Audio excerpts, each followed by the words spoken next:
in an earlier video that I'm not necessarily a big party game fan, but there's an exception to every rule, and A Fake Artist Goes to New York is definitely an exceptional game.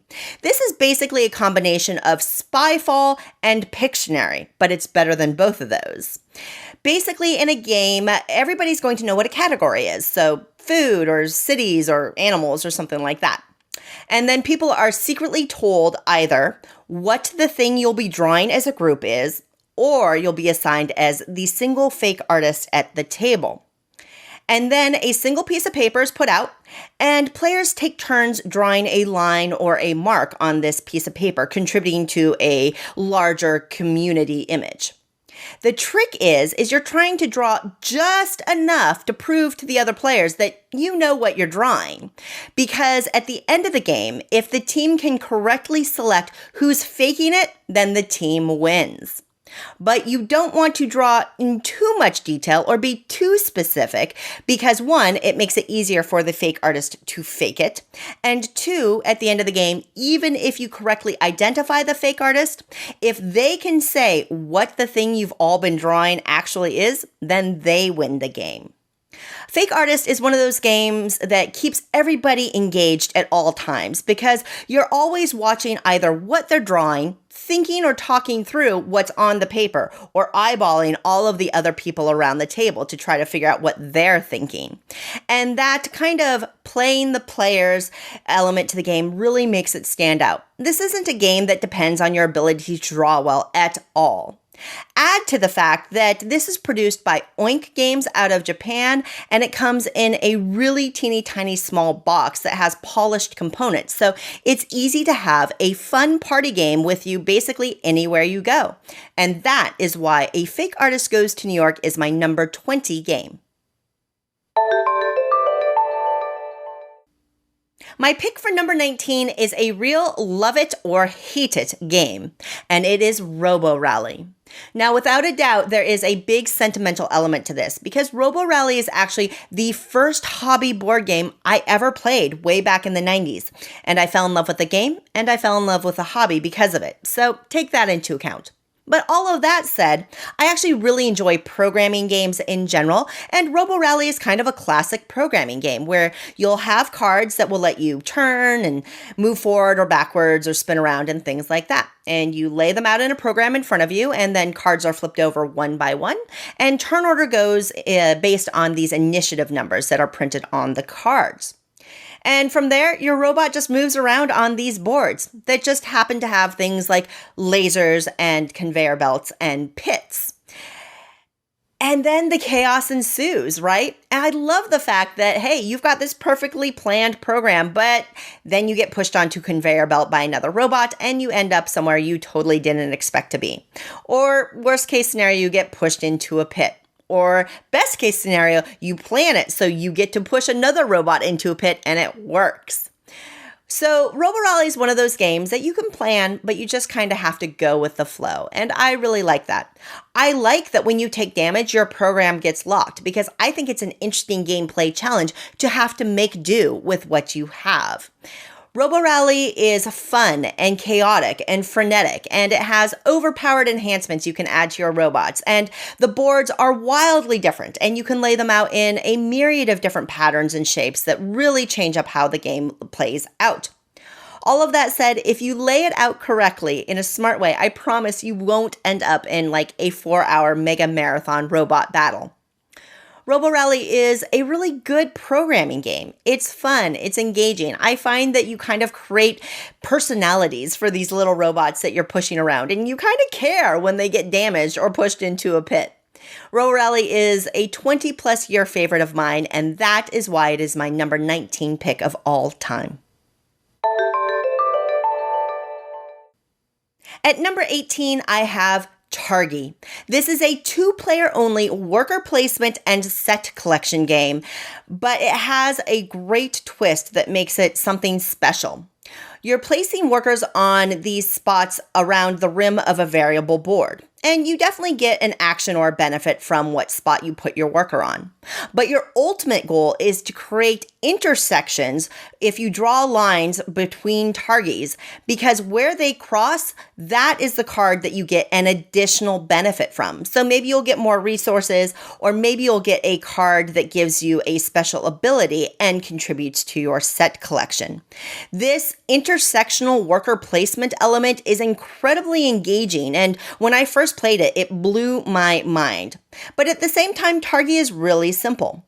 I like that intersectional worker placement thing means you can block your opponents from spots that they need, which aggravates them to no end, which is a lot of fun.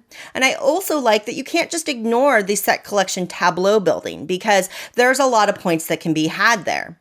I like that you have to make choices between cards that you need for your tableau, or cards that might have a special ability that you really need, or cards that just have a resource. I like that you have to be flexible, because it is easy to get blocked from a spot you want, so you have to make do with what you have available to you. Targi is a super quick game, but it's incredibly satisfying to play. It is one of my favorite two-player games, and clearly one of my favorite games of all time, at my number 18 spot. My pick for number 17 is Above and Below from Red Raven Games. Now, when a lot of people talk about Above and Below, they're going to talk about the storytelling aspect of the game, which I also love a lot. As you're kind of expanding this village, you'll be delving down into these mysterious caverns and having random encounters, from mysterious old women to injured travelers to deep, dark caves, and making sure you've brought the right team with you and choosing how to handle these encounters are rich storytelling opportunities that are rarely seen in board games like this. But that's not my favorite part of the game. Red Raven Games tends to explore or experiment with resource management a lot, and that is my favorite part of Above and Below, because you have this resource track and a bunch of different resources that you can get, like mushrooms and apples and jars and rope and things like that. Where you choose to put these resources, or when you choose to lock these resources into place, really matters, because once it's placed into a spot, that is where all the resources of that type will go. As you diversify the resources that you have, you'll move farther down this track, which means you're going to get more income and potentially more points. So if you are good enough or lucky enough to lock in an easily accessible resource into a farther to the right spot, you could have a point generating machine, and I love that element to this game. Top all of that off with the gorgeous art in Above and Below. You have a real winner with storytelling, resource management, and a beautiful presentation. And it definitely has earned the number 17 spot on my tops list. My pick for number 16 is Francis Drake. And there are two things about this game that I think make it special. First of all, you have an action track where you're going to be placing workers to get benefits, and that's all standard fare. But this is a single direction track, so once you pass a spot, you can't go back that round. And inevitably in this game, you're going to be in a situation where the one spot you desperately need to take is way down that track. So you're eyeballing it and trying to figure out how many other spots you are sacrificing in order to ensure you get the placement you need. And then other times you're going to say, I'll take my chances and hope nobody else takes that spot so I can get a few extra actions before that. And that rarely pays off for you, trust me. That action track in and of itself would make a pretty fun game, but Francis Drake also has a blind bidding phase in it, where you have all these different places on this pretty big board, like forts and ships that you can attack, and a place where you can get different resources or goods.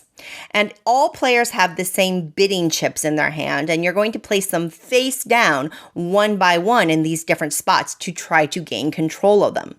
And this is really a game all about the Vizzini effect, where you know that I know what you need, but you know that I know that you know. And so you are making best guesses based on what you think other players are going to do, what they want, what they need, and how much you need a benefit versus how much you can spend to try to block your opponents from getting what they want. And that is incredibly fun.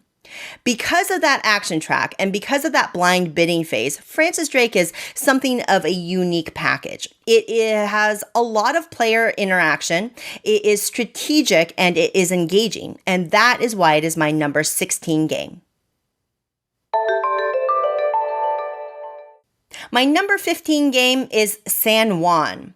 I love games that have multi-use cards, and San Juan's one of the earliest ones I can remember playing that introduced that mechanism.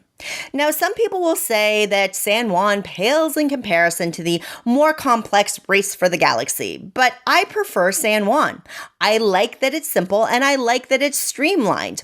I think that there are lots of interesting decisions to be made because you have to pay cards to play cards. So figuring out which cards you kind of want to try to hold on to get them down onto the table versus the need to get a card down quickly, that's always interesting to me.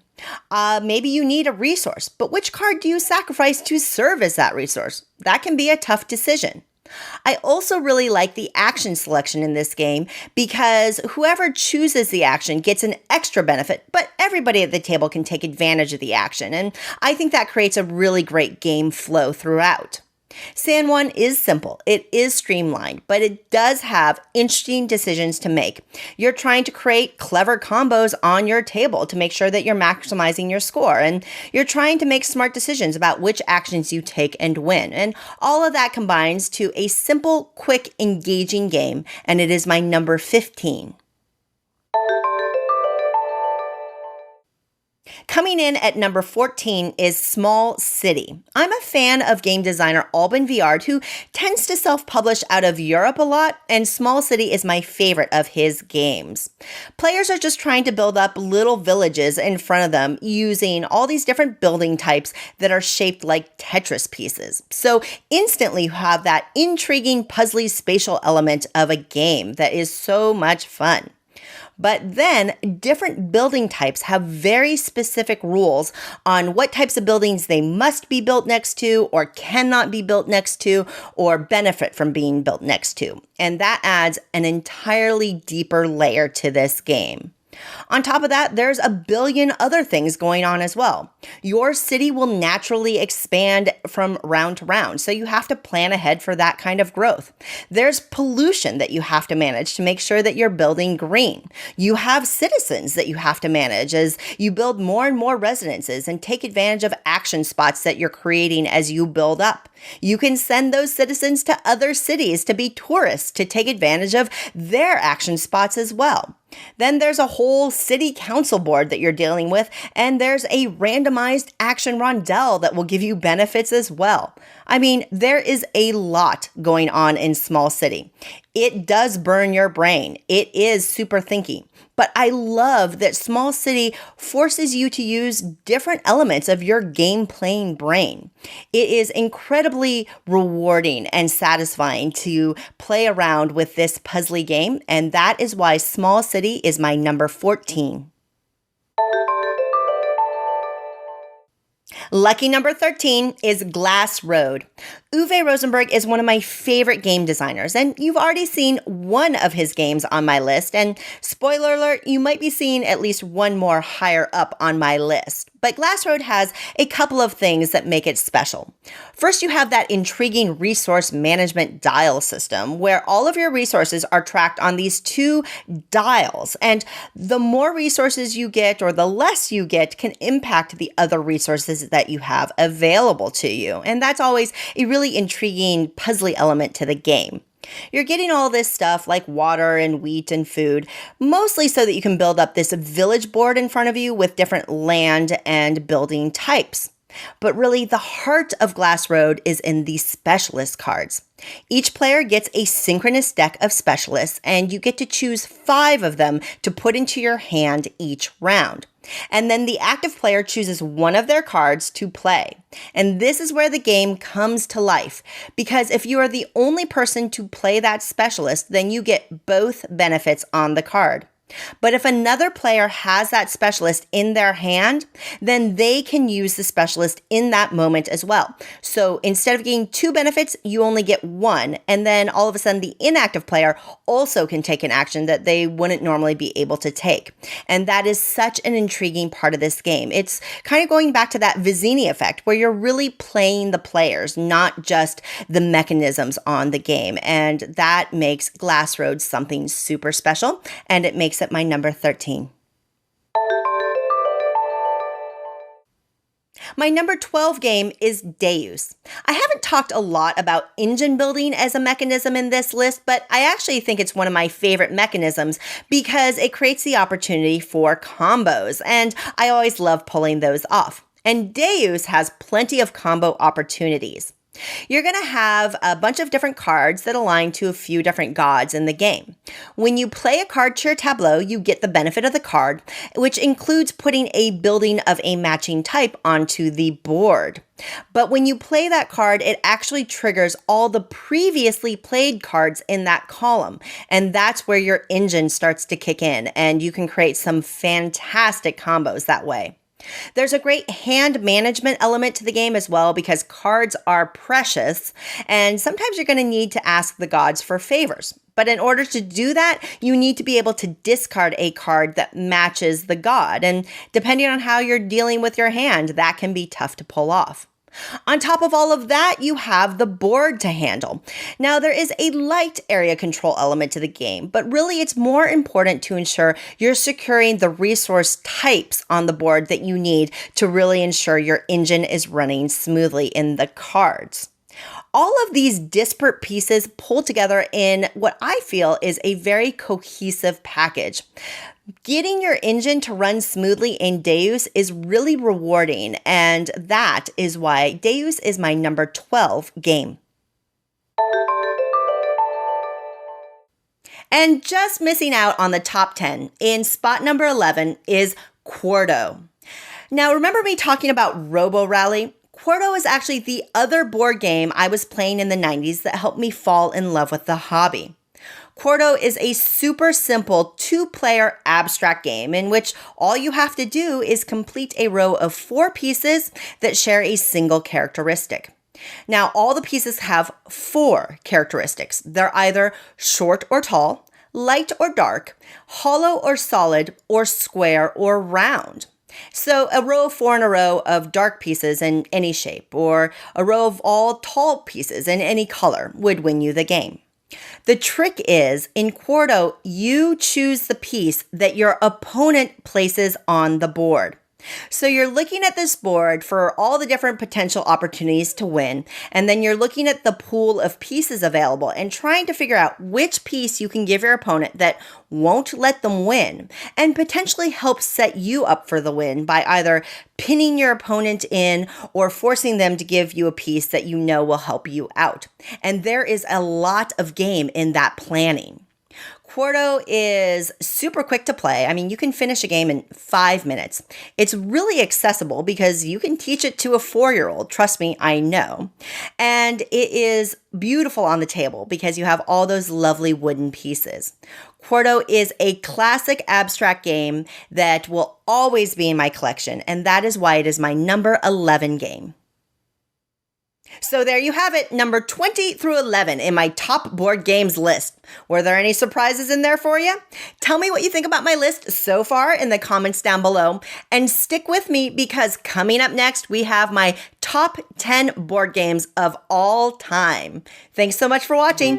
Thanks so much for watching the Dice Tower videos. Find more great videos and reviews as well as our top-rated audio podcast at Dicetower.com. You can also find other great shows at Dicetowernetwork.com. I'm Eric Summerer, and you've been watching The Dice Tower. The Dice Tower is sponsored by Cool Stuff Inc., where you can find great games for great prices. Cool stuff in stock. Check them out at CoolStuffInc.com.